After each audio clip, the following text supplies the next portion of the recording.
They came here in their thousands to listen to their leader who promised to give the mountain the political direction ahead of the election that is 166 days away.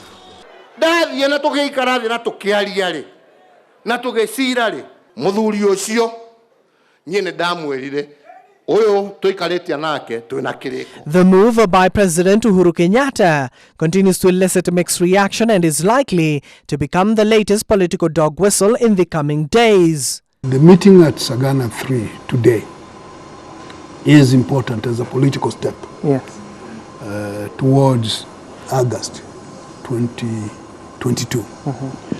And it is important in part because the president is going out of his way to make a case for himself.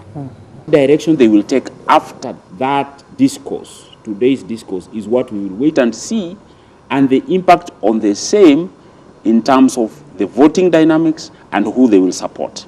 We remember very well that Mount Kenya is very important. Very important because if you look at Uhuru Kenyatta, DP William Ruto, their core support was Rift Valley, part of Kenya, and Mount Kenya. But as to whether the over 4 million voters will heed the president's call and vote for Raila Odinga in August remains the big elephant in the room. The president has made it very clear that he said the other day now it's time to campaign. So he will show his campaign mettle, especially in the mountain, which has appeared to be drifting away from him. And that drifting has been very disturbing. If you look at the mathematics, you will see that if indeed President Uhuru Kenyatta, who is coming from there, changes the tide for Raila Odinga, who he seems to be supporting, then the arithmetic changes.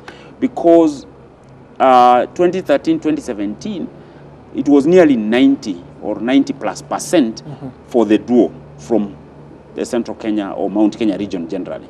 Political analysts are of the opinion that the president has more work to do in order to give the Mount Kenya people who do not have a substantive presidential candidate a reason to wake up early and vote for Odinga. He wants to mobilize, his people in Mount Kenya and ensure that they vote for that particular candidate who he has already clearly stated. So here, I don't think we are going to say that he is going to mention the name directly, because that doesn't matter. What matters is he has shown that he has said the candidate we already have. Still, there will be that lingering question that needs to be answered. What happened?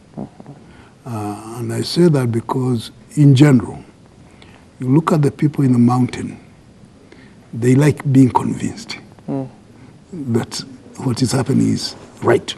Political commentators Professor Macharia Munene and his counterpart Professor Hezron Mugambi maintain that the president's bare knuckle has the ability to affect Deputy President William Ruto's engagement with the Mount Kenya region, where he has made significant inroads over the last 8 years. Because part of the problem that the president seems to have had, and why he really has to do what he's doing now, was because some of the people who supposedly spoke for him were doing more damage than building up. And so he said what, or he did what, and who is that? The NDC, Jubilee's NDC, is on Friday. Is on Friday at the same time. So you see, these are not and ODM things, as well. Yeah, these are not things which are happening out of.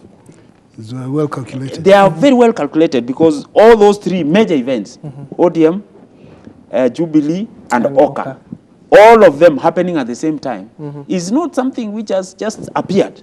It is something which is very well, planned. This coming at a time when the ruling Jubilee Party and the ODM Party are set to hold their National Delegates Convention this Friday, which aims to formalize working agreements with the ODM Party, after which Odinga will be ratified as the preferred Azimio la Umoja candidate.